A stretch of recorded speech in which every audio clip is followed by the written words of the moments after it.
This video is going to be an InVisit analysis of a NACA airfoil.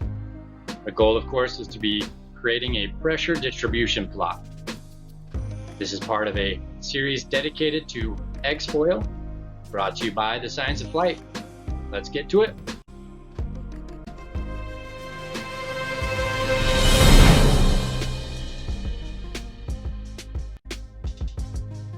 This video will be the first X-Foil tutorial of the series.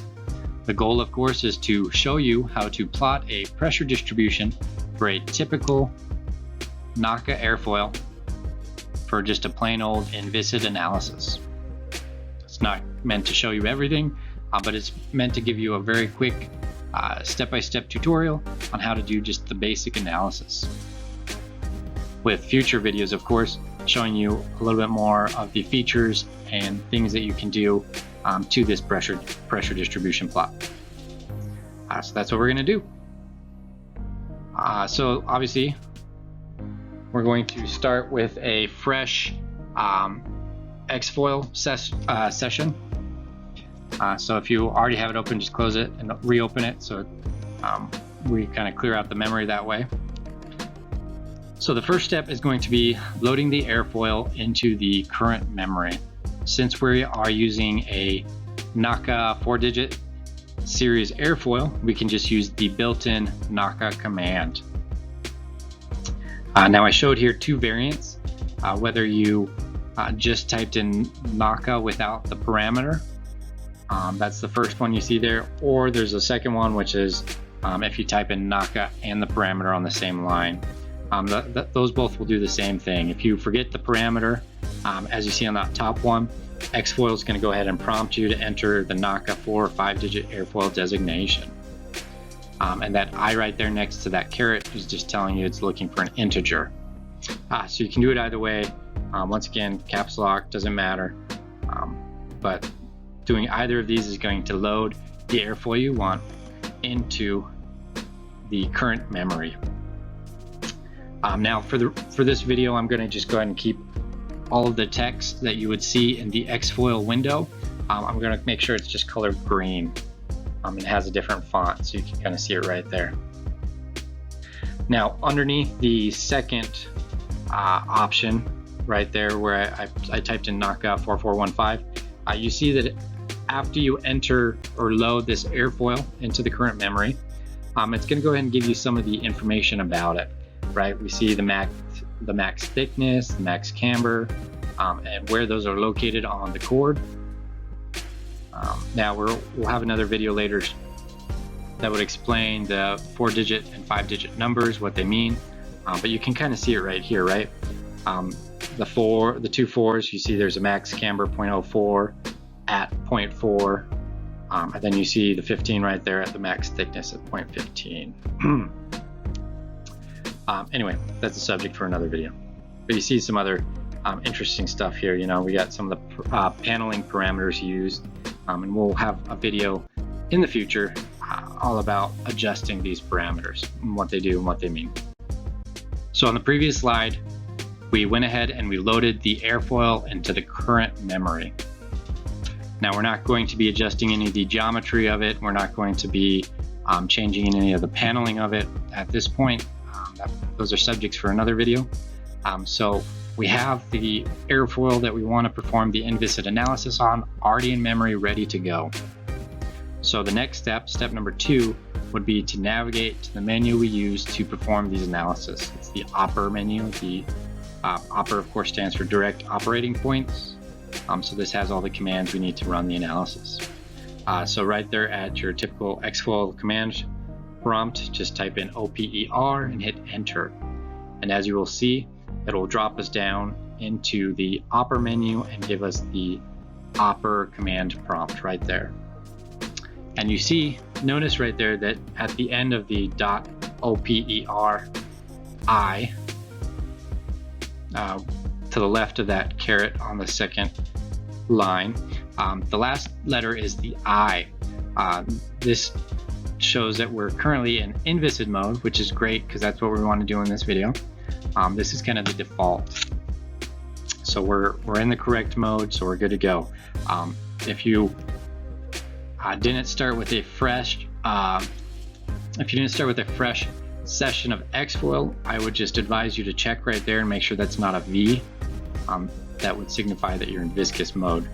So just make sure that you see the eye there that signifies we're in viscid mode. All right, so we're dropped down into the correct menu for performing analysis, the Opera menu. So now we're going to do step 3. We want to prescribe an alpha, an angle of attack. Something to keep in mind is that since Xfoil is looking for 4-letter commands, they don't actually spell alpha with the PH, they spell it with an F. So if you're going to type out the full alpha, make sure you spell it with an F instead of the PH. The other option, of course, is just putting an A, using the shortcut and putting an A. If you don't remember what the shortcuts are, remember you can always type in the question mark and hit enter to get a list of all the commands, and that has the commands, the shortcuts, the parameters, the descriptions, all the stuff we covered in the previous video. And once again, this is one of the commands that requires a parameter. So you like you see there in the first line of step 3, I provided the command. I wanted an angle of attack of 5 degrees. But as you see on the second option of step 3, I did not include it. And so it gives me a little prompt right there. It says enter the angle of attack in degrees. And so I typed it in right there, 5. And if you notice on that second option of step 3, when it's prompting you for angle of attack, it's telling you that it's in degrees. That's a great thing. But it also shows you right there that there's an R to the left of the greater than sign, the caret. And this is just saying that it's looking for a real input, not an integer input. And so this tells us that it doesn't have to be a whole number for the angle of attack. We can put in a decimal number as well. For instance, we could put in 5.2, and then it will prescribe an alpha of 5.2 degrees. So once we do either the first or the second option, then you'll just see a prompt there on Xfoil saying that it's calculating unit vorticity distributions. So it's just calculating the answer.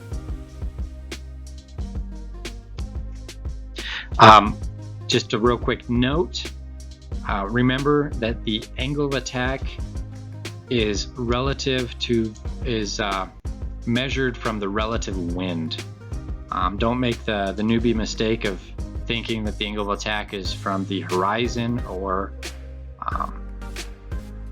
from like the flat horizontal plane of say the earth or the ground or anything like that. No, angle of attack is measured from the relative wind. So keep that in mind if you're trying to do a more specific analysis. As you completed the last step on the previous slide, you might have noticed that a new window was created. In Xfoil, when you specify the angle of attack that you want the analysis done with that command, when you enter the command or the parameter of the command, if it prompts you because you forgot, when you enter that, Xfoil will automatically generate the default pressure distribution plot in a new window. So this is really nice if you just want to use the typical distribution plot. It's just automatically created for you there, and you can copy it over to whatever report you might be writing or homework you have to turn in. Now on this slide I actually have the default right there. You see I took a screenshot, so the left screenshot on this slide would actually be the default pressure distribution plot. Just kind of a quick look over of it. You see down at the bottom, you see the airfoil shape down there. You might also notice that there is some information in the top right. We see there that you have the airfoil name, you have the angle of attack, 5 degrees, you have the coefficient of lift about a 1.137. You also have the moment coefficient, and it might be a little hard to see on this slide, but that's actually the coefficient of drag for the pressure term, the profile drag. So obviously, since this is an inviscid analysis, there isn't a skin friction or viscous coefficient of drag, so that's why it's just giving you the profile coefficient of drag. And this is just your standard pressure distribution plot. You know, you've got the chord plotted on the x-axis from 0 to 1, and you have the pressure plotted on the y-axis. Just a quick note, if you're new to these type of plots, the positive of the pressure coefficient of pressure is actually going down, and the negative values are going up. And we just do that so that the top line of this plot corresponds with the upper surface of the airfoil, and similarly the bottom line of the plot corresponds with the lower edge, the lower surface of the airfoil. So by inverting them, we have that nice correlation where we can kind of see what's going on. So that's kind of why we do it. So that's your typical pressure distribution plot. Now you actually have the option of doing the pressure distribution plot, but instead of having the values right there, that you can actually have it plotted with the vector arrows. This is a pretty popular plot that you'd see. So I have it right there on the right. If you're in the upper menu, just type in CPV, and then if you go back and you notice if you go back to the other window that opened, you'll notice that the pressure distribution plot has changed from the one on the left to the one on the right. If you're wanting to go back to the other way, you can just type in CPX, and you'll get the pressure distribution plot on the left you see there. Now there's some other stuff you can do with these plots. Obviously this doesn't have everything you can do. I've got some commands there at the bottom that are pretty interesting. For instance, you have the hard command, which is just like a hard copy. So if you use that, it will create a PostScript file, and it will drop it wherever your xfoil.exe file is. This isn't as useful nowadays since we don't really deal with PostScript files. You might have to download some software like Adobe Distiller if you're wanting to look at that. I usually, and pretty much everyone I know, just will use like a screen capture software, whether that's like the snipping tool on Windows, and we'll just snip the window out and use it that way. There's also the anno command. This actually will drop you down into the annotate some menu. So this lets you this lets you annotate the plot, but we'll have a different video just for that particular submenu. And then grid is useful for that plot on the left. It will actually create the grid lines. Now if you type in grid and you say, what the heck, why aren't there grid lines? I don't see any. Just retype in CPX and hit enter, and it will regenerate the plot. And this time, since the grid lines have been turned on, it will plot it with the grid lines on. All right, we're going to go ahead and stop the video here. In this video, we just kind of went through the basic steps that you need to plot a pressure distribution over a typical NACA airfoil for an inviscid analysis.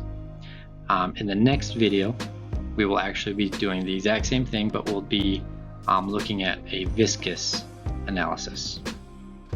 So if you haven't already, like, comment, subscribe, and we will see you in the next video.